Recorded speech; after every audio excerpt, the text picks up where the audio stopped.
courtesy of Jay Swavey.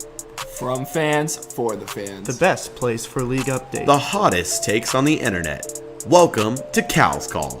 Alrighty, welcome to episode 5 of Cal's Call. I'm Joseph Callamore. I'm Mickey Flynn. And I'm Andrew Hicks. So thank you for tuning in. So with that, our first topic of today is going to be Terrell Owens and Randy Moss. Both of them are being enshrined to the Hall of Fame today.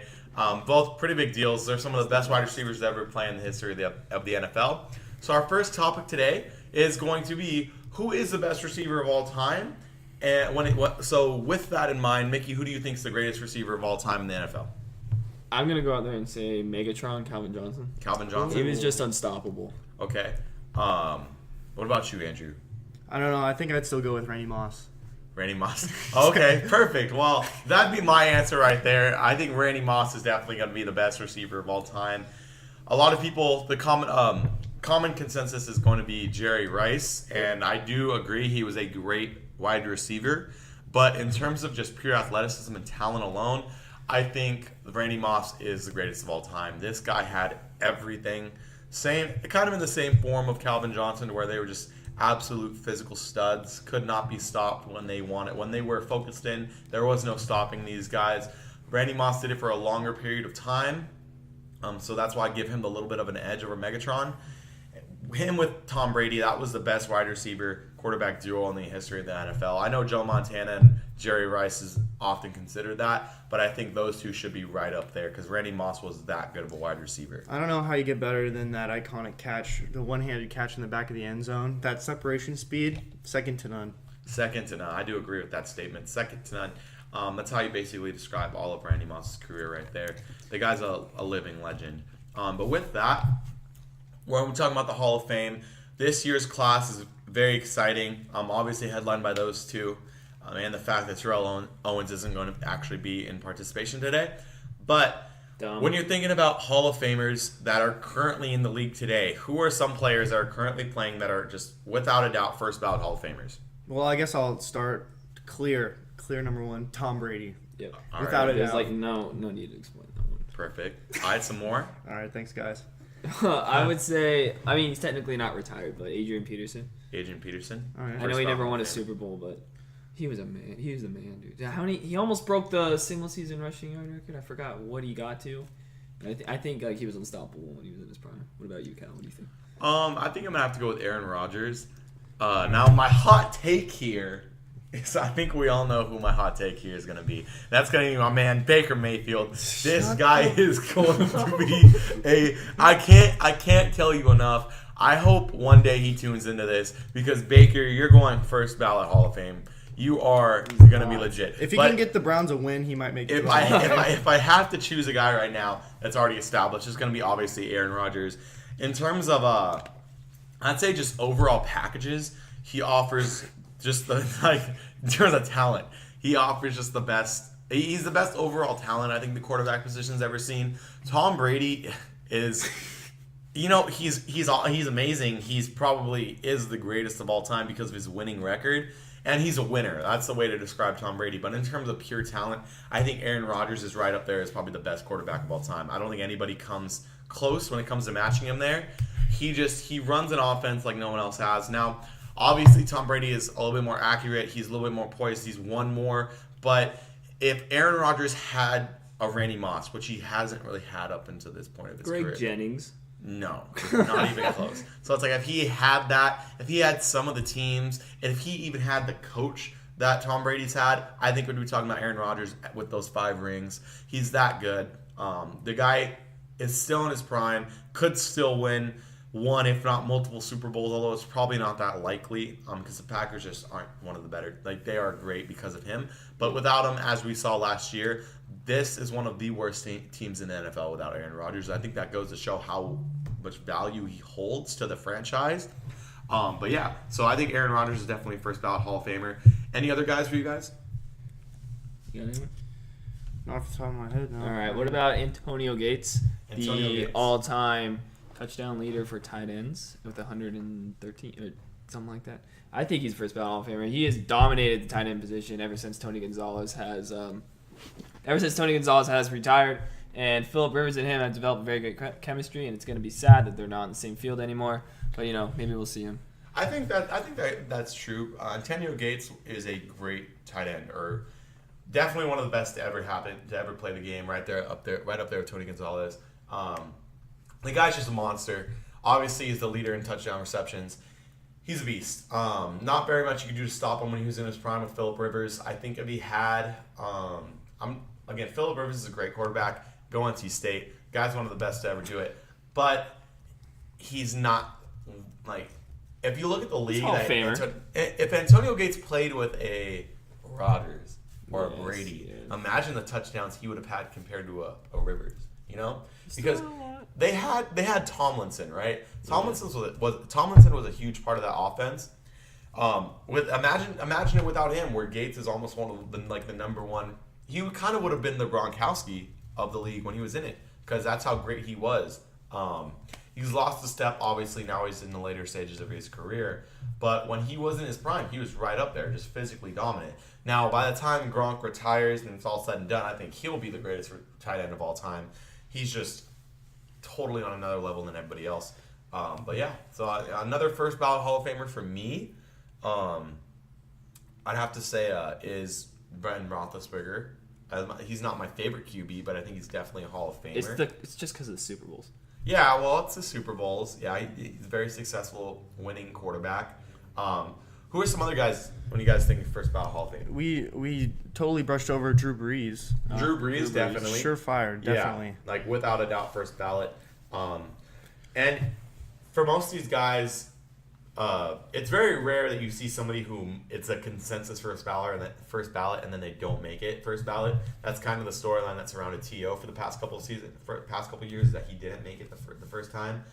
So we'll see. Most of these guys don't have a horrible off the field record, so they should be just easily first ballot. But if anything were to happen and that changes, that'd be a very intriguing storyline. So we'll have to see what happens. Anybody else you guys have first ballot? I know we're probably missing a lot, and it's not disrespect towards them. It's just that there's just a lot of guys to think of. We didn't even name anyone on the defensive side. Well, for me, I would definitely be thinking Von Miller. I think he's going to end up being first ballot. On the defensive side of the ball, you'd have to be looking at what's his name?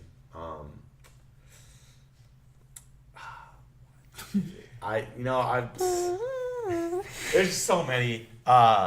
There's a lot. What team? Patrick Peterson, I believe, is going to make it to the Hall of Fame. Richard Sherman, I think, will make it to the Hall of Fame on the first ballot. These are all good guys. First ballot, too. I think. Wow. I don't know about first ballot. Definitely the Hall of Fame. I think Khalil Mack will make it. Not his first ballot, but I think that he can make it. He's a good player. Yeah, he's a very good player. Very good player. What he does with. I think a player who's going to end up. I think a player who's going to end up being in the first ballot Hall of Fame. If we're going to talk about younger players, obviously there are a lot of established that you could make a case for. But Joey Bosa, I can see that guy. I can see that guy's first ballot. That guy's really good. And the other guys, I think if we look at, I'm trying to just get guys on the defensive end. You think Josh Norman has a shot at all? No, I don't think. I think Ndamukong Suh does. Aaron Donald? Definitely Aaron Donald. Other guys on the defensive side of the ball, Luke Kuechly, I believe, has a good chance. He's a great linebacker. Outside of him, if you look at... There's not that many I can think of. I don't know. I think Jalen Ramsey's definitely going to be a first ballot. That guy's a beast. That guy's going to be one of the best cornerbacks in the league his entire time in the league. So there's a lot of good options out there. There's got to be others. I know we're missing a lot. I don't want to say we're not knowledgeable of football, but we are not. We're definitely missing our main football guy. His name's Richie Sinnott. Go Pack. He's out there in North Carolina doing his thing. Definitely one of the most up and coming young coaches of this generation. So definitely to make sure to remember that name, because one day he will be coaching or assistant coaching an NFL team. You just want to know the name. Here, I think this would be a great time to transition into actually the Patriots signed veteran wide receiver Eric Decker. Let's go into that. Yeah, okay. If we're going to be talking about Hall of Fame, where the Patriots are a Hall of Fame franchise for the past almost 20 years. And I think it's a good fit. Eric Decker is a great wide receiver. He obviously has lost his step since his days on the Broncos. And even when he was on the Jets, he was doing okay. Last year for the Titans, he was pretty mediocre. Really didn't do much. Definitely not the receiver he used to be. But in the Patriot system, he can definitely fill the role of Jordan Amendola. Matthews. Well, Yeah. Jordan Matthews is Yeah. obviously gone, but Amendola left for the Dolphins. So he could definitely fill that role for them as just a slot receiver, just someone who could step in, make a couple catches, kind of just change the tide of a game when it's not going well or when they just need some depth. So I think it's a good signing for them. He's getting older, he's up there in age, but a lot of the Patriots players do come to them when they're older and just in the latter stages of their careers trying to win. So I think it's a good fit. Another thing, his former team, the Tennessee Titans, signed safety Kenny Vaccaro. What do you think about that, Mickey? Well, the Titans needed a safety because their starting safety tore his Achilles, I'm pretty sure. There are a lot of injuries going on this year. And I did an article about the safeties the Panthers need to sign, and they haven't signed any of them. But I had Kenny Vaccaro listed there. He's still first-round pick, and he was actually doing very well in New Orleans, but got cut because he wasn't really performing the past couple of years. But I think he just needed a fresh, new scenery, and we'll see what he can do. What do you think about the, just to go back to the Eric Decker signing, what do you think about the Eric Decker signing, Andrew? Well, I think it's great. I think that they're a power duo. They're both Who is? what Decker. Tom Brady and Eric Decker. Oh, okay. Yeah. Receivers. Yeah, and he's a perfect white receiver for the Patriots core. I think you definitely could say that they have a type for who they Tom loves choose. his white boys. Yep, yes he does. Yeah. But yeah, Okay. I guess you'd say that. they're both pretty attractive too, if I have to say. Good stuff. I love how that all of our football conversations in the past 2 days have ended up coming down to the attractiveness of We the have to appeal to players, all of our viewers. I guess. So, with that, we want to talk about, I know we saw this, Mickey saw this on Reddit last night, and we thought it was a pretty interesting little tidbit there. So the Toronto Raptors back in 2012 had the opportunity to trade a couple pieces for James Harden, and they declined that offer. So, Mickey, what was that trade centered around? The trade was going to bring, who was it? It was Jonas Valanciunas, Jose Calderon, and Terrence Ross to Oklahoma for James Harden. And I think they would totally revisit that if they could and accept that trade right away. And maybe DeRozan's still on the team. Okay. Yeah, that's a good point. Okay. I think a lot of teams really regret passing up on Harden back in 2012. He was a great trade target, especially when they realized he wasn't going to re-sign in Oklahoma City for the amount that he wanted. I think a lot of teams could have gotten great value back then. It's kind of the prototypical way to run a franchise is when Daryl Morey made that trade. You always want to be in a position to make a trade for a young player who's about to expire off his rookie contract, who's looking for a payday, and has potential. You could say that in the past couple seasons, there have been teases to that type of potential. We look at this offseason, that was kind of Zach LaVine's position. He's a young shooting guard, up-and-coming shooting guard. Difference was he was coming off an ACL injury. But either way, coming off his rookie deal, looking for a bigger payday, loads of potential there. It's not the same because obviously James Harden had just come off winning Sixth Man of the Year. He had the production to back up his numbers. He had the numbers and the production to back himself up. He was coming off a winning team in Oklahoma City that had just made the finals. So this was obviously a young and up and coming star who was relatively well known. This does not happen in the modern NBA. You don't see that a lot. It just hasn't. He was a very rare case. I'm very surprised that teams didn't make the move for him back then. I know I loved his game. His Sixth Man of the year was just absolutely phenomenal on his end. Mm-hmm. There were signs that he could carry his own team. It's kind of obviously it's too late for it to have happened now. But if Klay Thompson would have ended up leaving the Warriors after his rookie contract, it didn't happen. But if he would have, it would have been the same scenario. They're kind of identical situations. Both of them had been winners on their rookie contracts, had superstar potential. The only difference was that James Harden left. And if James Harden didn't leave, there have been many articles and many podcasts already made about this. But that team of James Harden, Kevin Durant, and Russell Westbrook would undoubtedly have been the best team to have ever graced a basketball court. People say that, yes, James Harden's career would have kind of not been derailed, but he wouldn't have reached his full potential that he's at now, playing with Westbrook and Durant. I believe that to a point, because I believe if he would have continued playing with Russell Westbrook, his game wouldn't have evolved to that. But I could definitely see Harden living up to his potential with Kevin Durant. And if I'm Oklahoma City, it's kind of sad because if I had to choose players to choose from that three, I would let Russell Westbrook go and I would keep James Harden and Kevin Durant. Instead, if you look at them now, the only one they have out of those three is Russell Westbrook, who I believe is the worst out of all three. So It would have been a different scenario had James Harden been drafted a year earlier, Westbrook been a year later. We see an Oklahoma City team with Harden and KD lead the charge instead of Westbrook, and maybe Westbrook leaves. So that would have been a completely different dynamic, and the league would have completely changed. I don't think Kevin Durant leaves for the Warriors. But again, these are all ifs, all scenarios that can't be changed now. It's all in the past. But very interesting to say the least that the Toronto Raptors had the chance and passed that up. So I would say that it's undeniable that there's definitely a concentration of talent to a few teams in the NBA. Like, how would you kind of fix that problem right now, Callum? That's a good situation. That's a good topic. I like that. So I think the way that the league can create more parity, number one, is going to be expand. I think that expansion in the NBA is necessary within the next 5 years. I know we've gone to Vegas a couple times already. Where would you put a team? That's a great question too. If I had to see an expansion team, number one, I'm putting them in Las Vegas. I think Las Vegas is ready for an NBA team. They're going to have the Raiders soon. I think the American sports leagues committing money into Vegas is a good thing and not a bad thing. And for the past decade, it's been viewed as a bad thing. And I think that's finally starting to change in the minds of most people. They have the Golden Knights, who just went to the Stanley Cup. Like, great.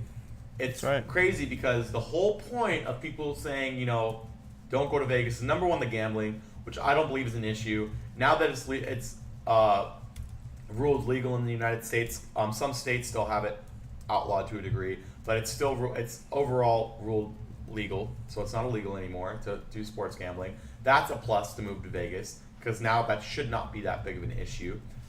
This isn't 1970 anymore. Like, there is not going to be any, throwing games. Right. People would be able to tell, and it's just different. I think it's a whole different ball game now. But I think all leagues in the America should be putting teams in Vegas. The Raiders are going to be going there. The Golden Knights are already there. The Las Vegas Aces are already there. I love that there's already a WNBA team there. I think the last thing to go there is an NBA team. The fact that Las Vegas is the hub for basketball during the summer and yet it has no team baffles me. Every time you go out, if anybody's ever been to the Las Vegas Summer League, I'm telling you right now, it's one of the most fun basketball events you can go to in your lifetime. I don't think I've had more fun going to a basketball event than I have in Las Vegas. I've gone to multiple Lakers games and multiple Clippers games. Nothing compares to Vegas. There's nowhere in the world where you can pay less than, it's $35 to get in, guys. $35 to get in, and you're sitting less than 10 feet away if you get there early and you're prepared. You're sitting less than 10, 15 feet away from NBA Hall of Famers, NBA head coaches, NBA front office members. It's unlike any other atmosphere in the entire world because you have to really be a diehard NBA fan to be there. If you go to a regular season game, if you go to a regular see a lot season of strangers game, going because it's an event. If you live in Los Angeles, for example, because we're based out here in Southern California, if you go to a Los Angeles Lakers game, yes, there are going to be a lot of basketball fans there, but the Lakers are more of a phenomenon than a sports team. You go there because it's a Lakers game. You don't go there necessarily because you love basketball. It's just an event to do in LA. And it's like that in a lot of NBA cities. So in Vegas, the difference is you have to really be a diehard NBA fan to go. And you can tell that in the passion the fans have there. You can tell that in that atmosphere. It's just a fun, outgoing, great atmosphere. And I wish that could be a year-round thing. And if they had a team, it would be. So hopefully, if I had to put a team, number one is Vegas. And number two... Well, actually, the thing also about Summer League is that, like, let's say you go to a regular season game. Yeah. You go there, you pay thousands of dollars for, like, VIP sitting right behind the team. That's the closest you're going to get. You only get 2 teams of players, and they're all focused on the game. Yeah. When you go to Summer League, it's all the teams and all the new rookies, too. And everybody's just in a relaxed state. Games are going on. Exactly. You can actually talk to people. It's, like, very, like a civil environment. It's awesome. And just nothing like that. And I don't know. I think I'd kind of be on the side of keeping a team out of Vegas because you want to keep that together during the summer. Because if you do have a team come in, like, you'd probably have some competition with UNLV and their facilities because they are the hub right now.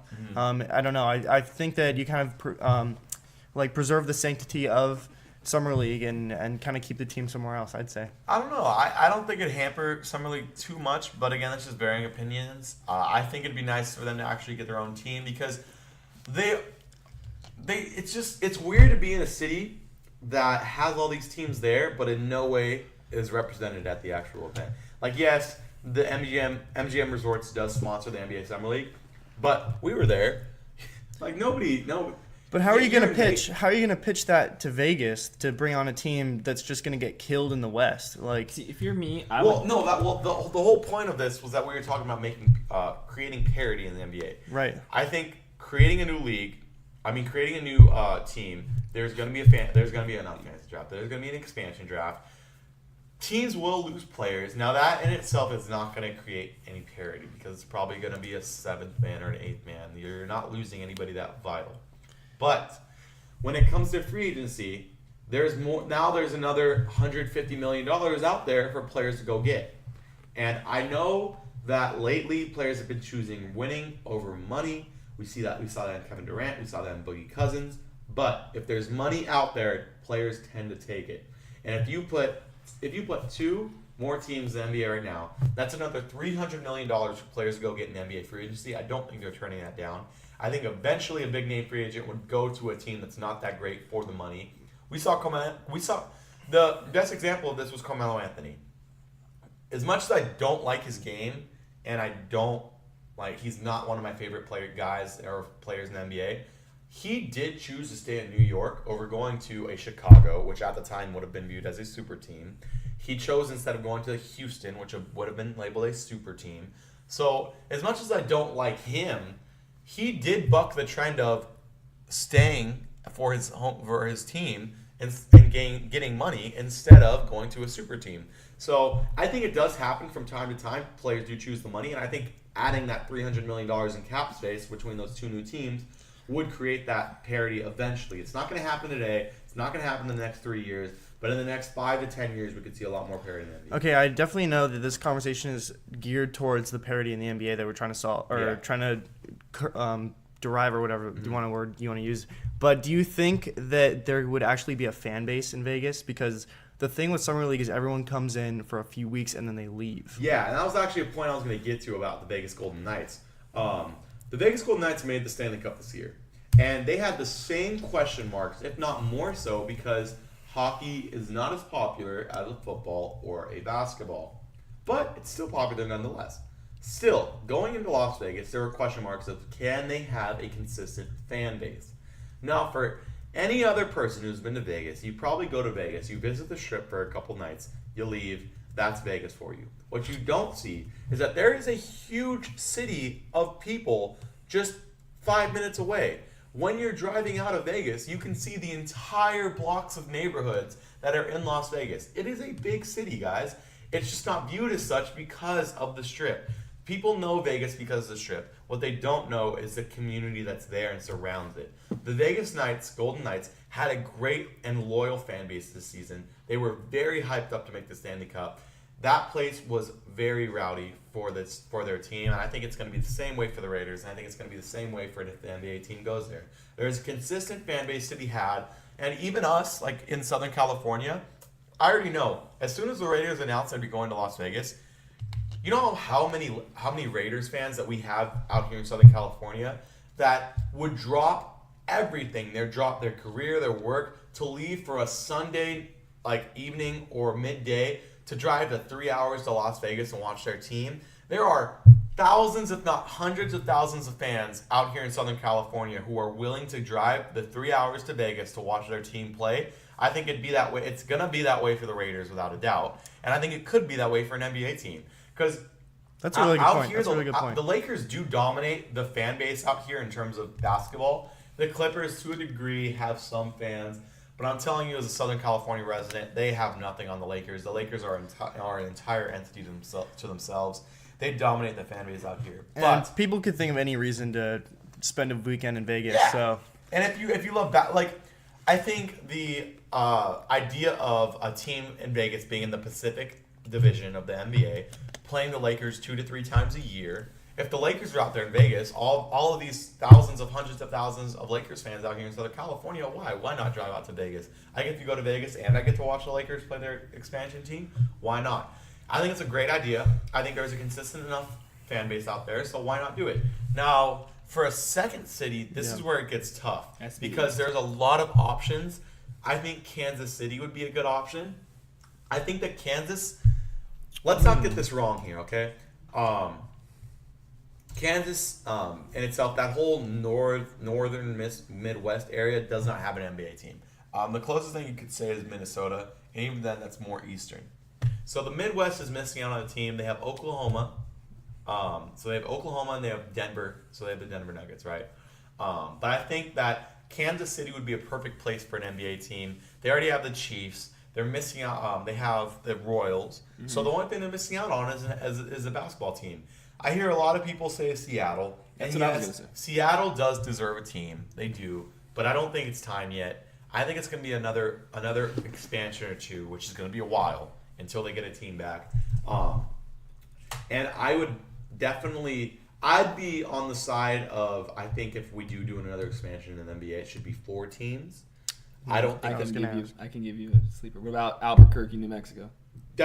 I've loved, if you've ever been there, New Mexico is a great state. I personally love every trip I've ever taken out there. It's a beautiful state. There's a lot of culture there, a lot of history there, but not a big sports state. The only basketball team out there that really garners any attention is the University of New Mexico. Pasco Siakam, the Raptors came out of there.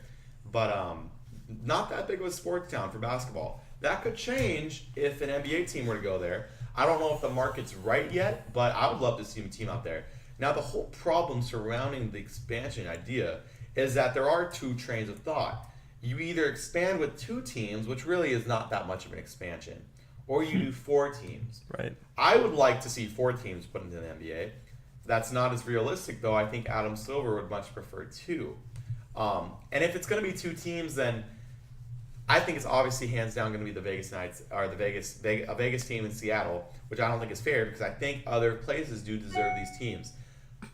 Kansas City's one of them. Albuquerque could be one of them. Louisville could be one of them. Louisville could be one of them. There's a lot of places that have a lot of rich basketball history but don't have any NBA team, which is sad to see because the NBA is a very fun league. I think it's an up-and-coming league. I think by 2020, not even 2020, that's a little early, but it could happen. By 2025, the NBA is going to be the most dominant league in American sports. The NFL is slowly declining in viewership and everything else. I got something. They need to make a way to me, it's not fun watching the Warriors go through and just pummel everyone. Well, adding teams will create parity. I believe that's the answer to creating parity. How many teams do you think it takes? 34. 34, and then everything is solved, or you think it's going to eventually say, "Oh, we need more teams and more teams and more teams"? No, because I don't. Sports leagues are not made to have a team in every city. That's just not feasible. It's not possible. But to have one within, I'd like to make sure the NBA has a team within, I'd say, a 10-hour driving distance of each other. And right now, that almost is, that's pretty close. It's obviously we have two in LA. The Golden State Warriors. San Francisco is about an 8-hour drive from LA, so that's 10 hours. San Francisco to Portland is about less. Sacramento. Sacramento. And you can say Sacramento to Portland was less than 10 hours. To get to Utah from LA, 6. Yeah, it's not less than 10. Yeah. So a lot of these teams fall under that less than 10-hour drive mark, which is really cool. Because if you're an NBA fan but you live in the middle of nowhere, to be able to know hey, if I want to make a day trip and I want to watch my favorite team play, I can do that. Or if, let's say, your favorite team is across the United States, but they're playing they're playing a team that only is located 8 hours away.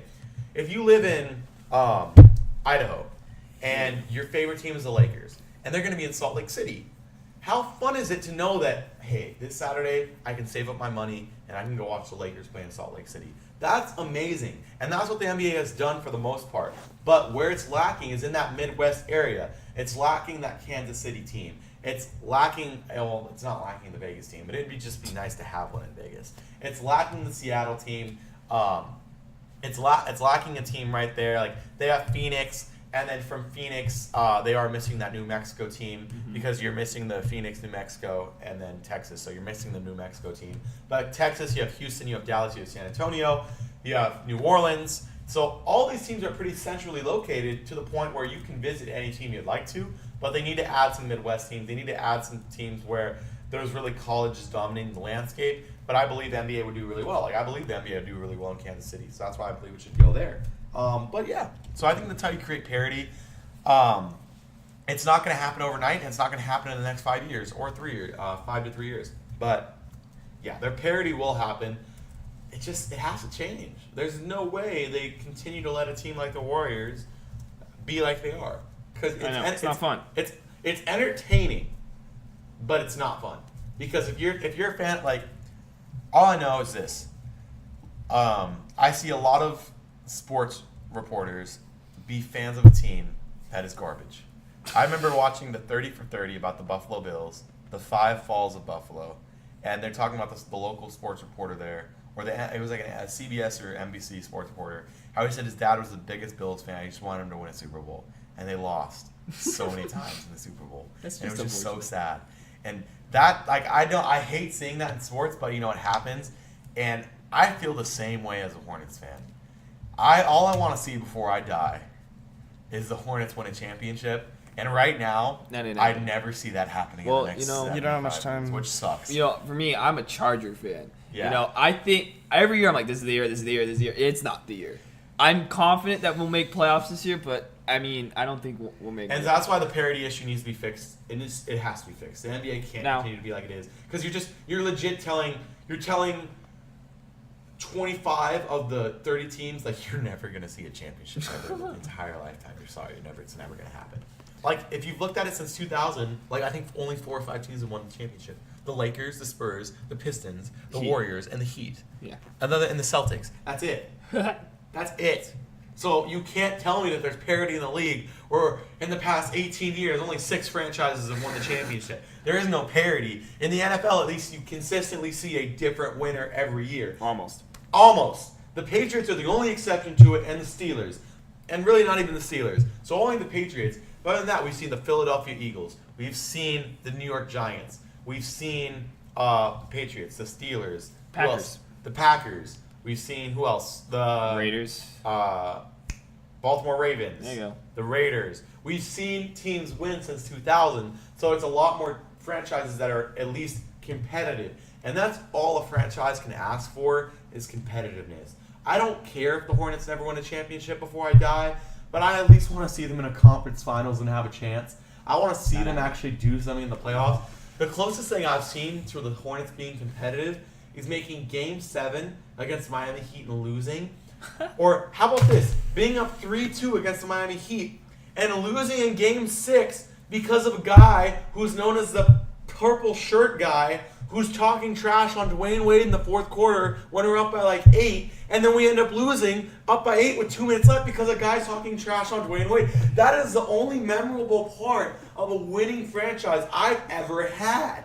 That sucks. But it's like, so creating parity is definitely an issue for the NBA. The NFL's had it figured out a lot more, but they also have a lot more players, and it's not a one man can't win a championship in the NFL compared to how one man can in the NBA. Mm-hmm. So it's a whole different sport, but they do need to work on the parity, because it's an issue. It's definitely a big issue. It's a big issue. What do you think? What do you think it's going to take to dismember this Warriors team? You can't dismember it. That's illegal in my eyes. That would be corrupting the sport. Would be dismantling this Warriors team. Well, I don't want to say that, but like, why would any of them leave a team that's just going to keep pumping out rings for them? There is no reason, and there shouldn't be a reason. And I don't think the Warriors team is a bad thing.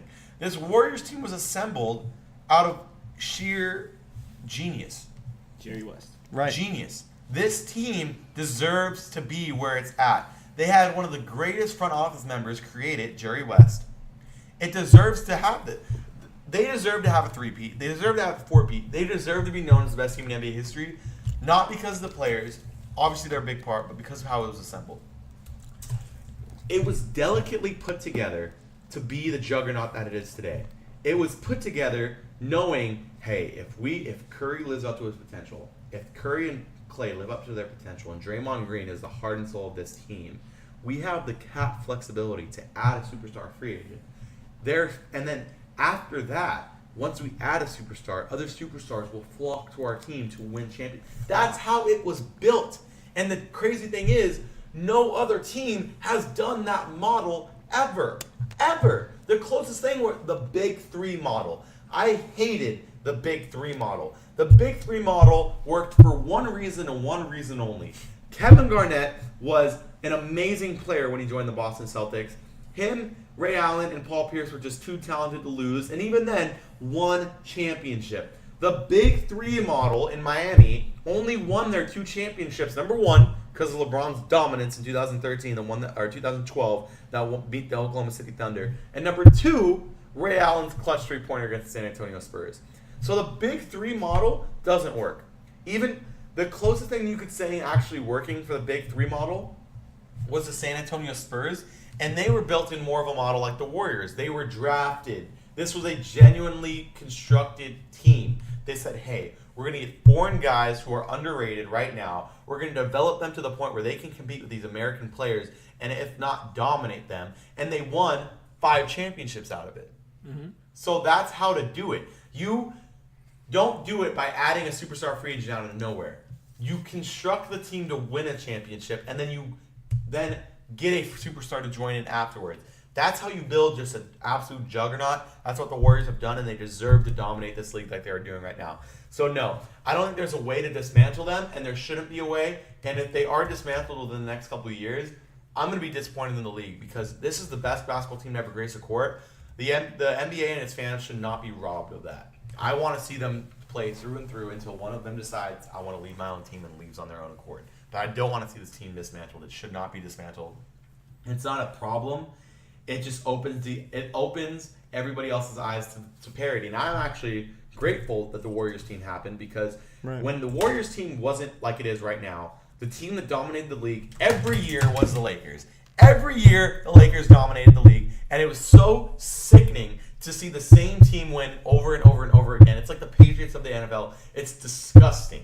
And the difference between the Spurs is the Spurs at least do it in a classy way. The Lakers are the most classless organization. I hate them through and through. They're awful. They're just the worst. They are the worst. Because when they win, they brag about it, and when they lose, they're sour about it. That's why they're late. Like it's just they're horrible. The Spurs, when they lose, say we weren't good enough. We're going to be better next year. The Lakers, when they lose, create the most excuses ever. It is horrible. They're just trash. But so yes, before the Warriors, the Lakers were a problem. But the reason why nobody said, "Oh, this is unfair," the Lakers win every year is because half of the league's fans are Lakers fans. All right. Now that one of their rivals. The Warriors used to be the team that the Lakers would just pick on. The Warriors always used to be that fun team that you watch, that they're fun to watch. They're like the Kings. They're fun to watch. They're young, but they're trash. That's what the Warriors used to be. The Kings are fun to watch. They're semi-fun to watch sometimes. I just like Buddy. Hield. That's the only. It's fun, but the thing that's what the Warriors used to be. The Lakers were the dominant big brother, and the Warriors were just this trash-ass team out of San Francisco that they beat all the time. Now it's the Warriors destroy the Lakers. And Lakers fans are just crybabies about it, saying, oh, the league doesn't have parity. That's the whole reason why this is even a topic.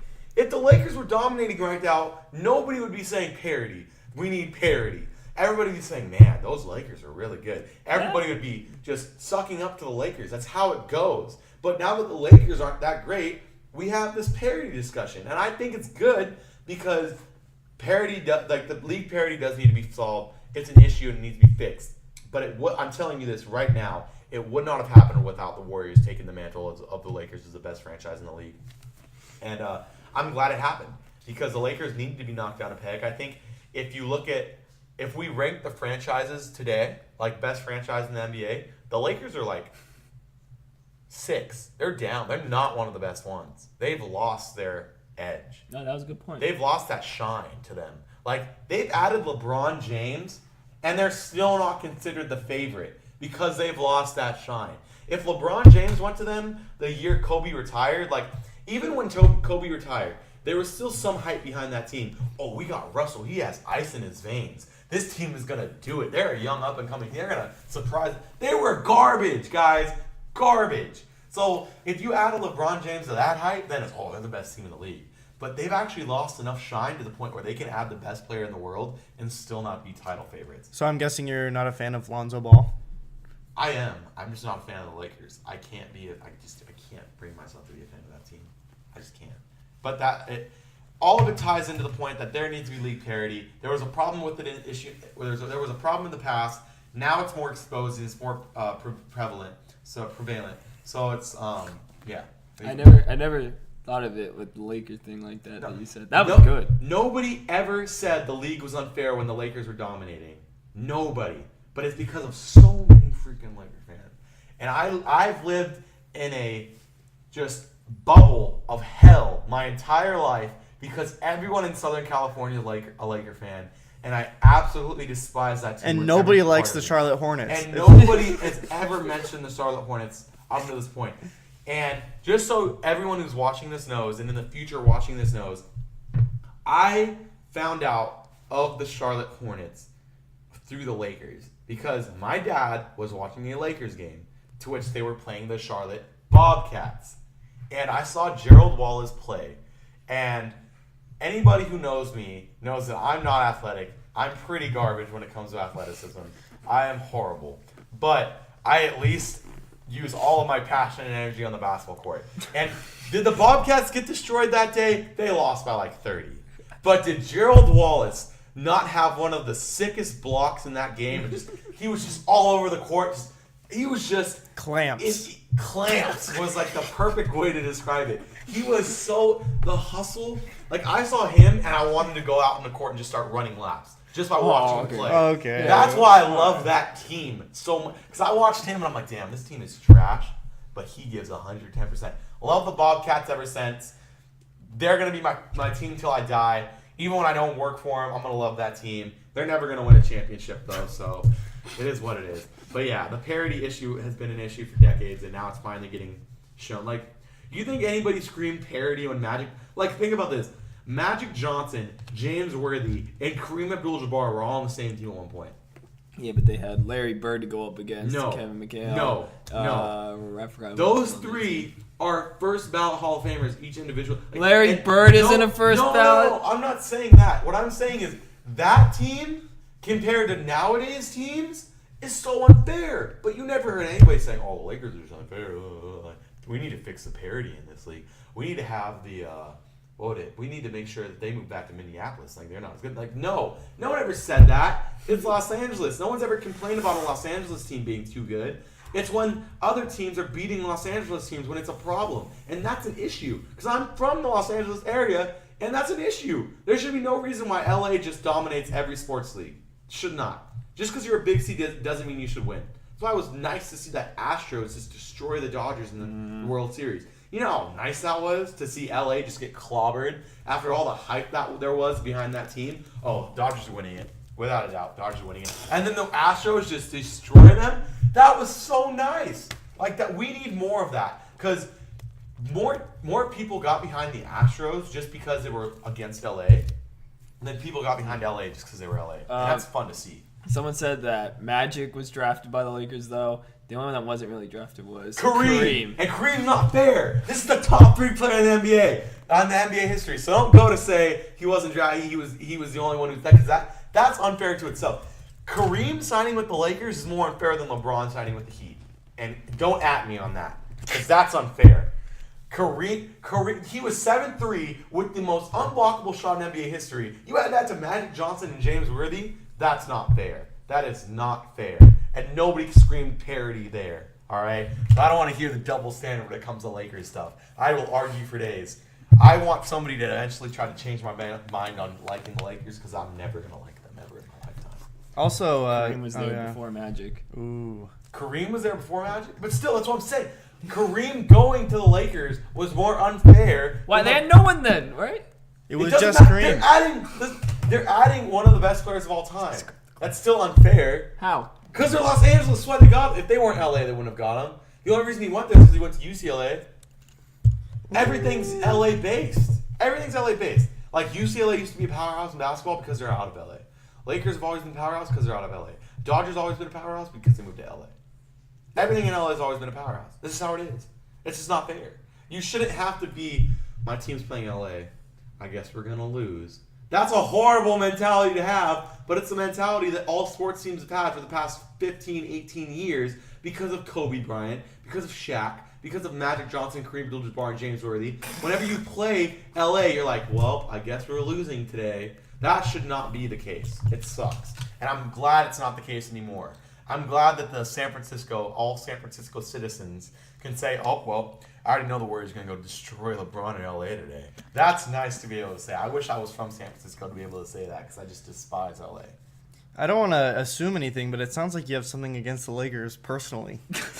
I don't know. You know, I don't know what it is. I can't stand that team. I think I was born to be anti-Lakers. I'd love to one day work. Boston has more championships. Boston does have more champions. Whoever pointed that out, thank you. Boston does have more championships. But, all right, let's not act like they're like everybody, all these big cities are part of this problem.